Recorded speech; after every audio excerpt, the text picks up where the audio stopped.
I just walked into the doctor's office and my heart rate was already at 110. I wasn't sick, I was there for my aviation medical. If you're an older student pilot like myself, I started this journey at 41. You probably have this nagging fear in the back of your head. You're thinking, my eyes are getting worse, my blood pressure is too high, or just I'm too old for this. You think the medical exam is the boss battle that's going to end your flight training before it even starts. But here's the truth.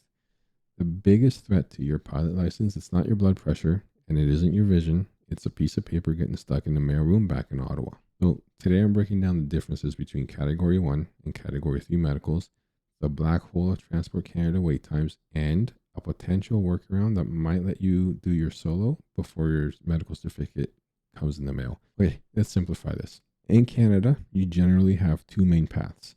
First, there's a Category 3. Now, this is the standard for the private pilot's license. The standard here is basically if you're healthy enough to drive a car safely and you haven't had any major heart issues, you can likely pass this. However, age does matter. If you're under 40, the Category 3 medical is valid for 60 months. But if you're like me and you're over 40, that validity period drops to 24 months. That means you and I get the privilege of paying for this exam every 2 years. Then there's the Category 1. This is the commercial standard. It's stricter. You need an ECG for your heart, an audiogram for your hearing, and there's tighter vision standards. But yes, you can wear glasses. So here's my advice.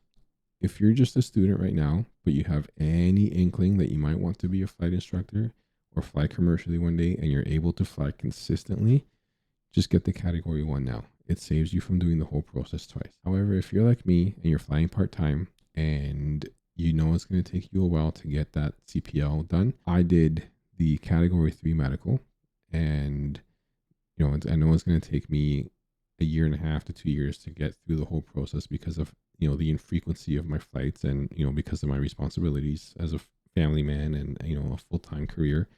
So I know by the time I'm done my PPL, my medical is going to come up for review. If I choose to go CPL, then I'll go ahead and get the Category 1 at that point. So you go to the Civil Aviation Medical Examiner, or the CAME. They poke you, they prod you, take your money, you pass, you're good to fly, right? Wrong. This is the part that nobody really tells you. The doctor doesn't issue their certificate.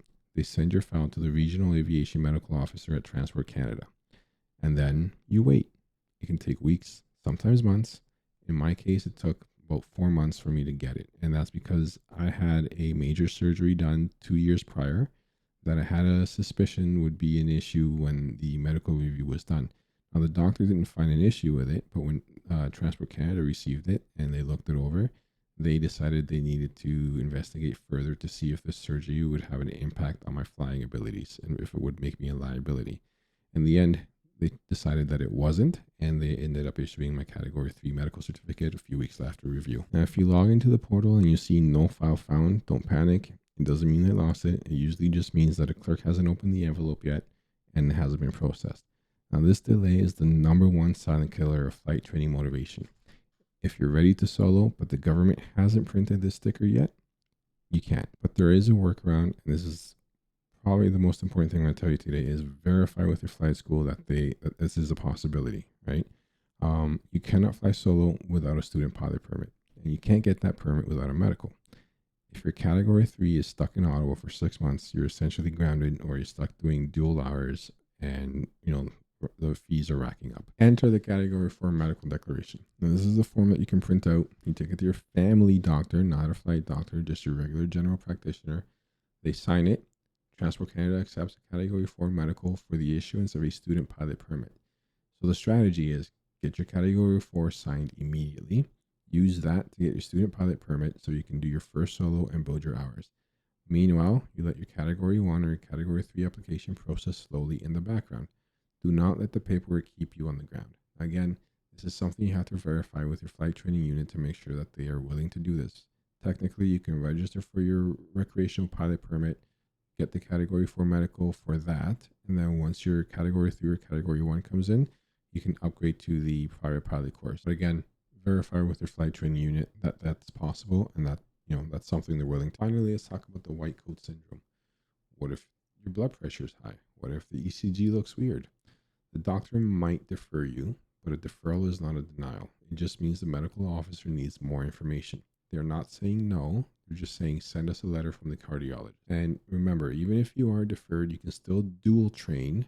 You can fly with your instructor as much as you want. You just can't go alone. The medical is just a hurdle. It's not a wall. Get the appointment booked early, like before you even start ground school, because the wait times are real. I want to know what you're stressed about. For me, it was a major surgery I had 2 years prior that I had a suspicion would be an issue, and it kind of slowed it down, but in the end, it worked out fine. Are you worried about an ECG? Are you worried about the vision test, a hearing test? Let me know in the comments below so we can reassure each other. Fly safe, and I'll see you on the next one.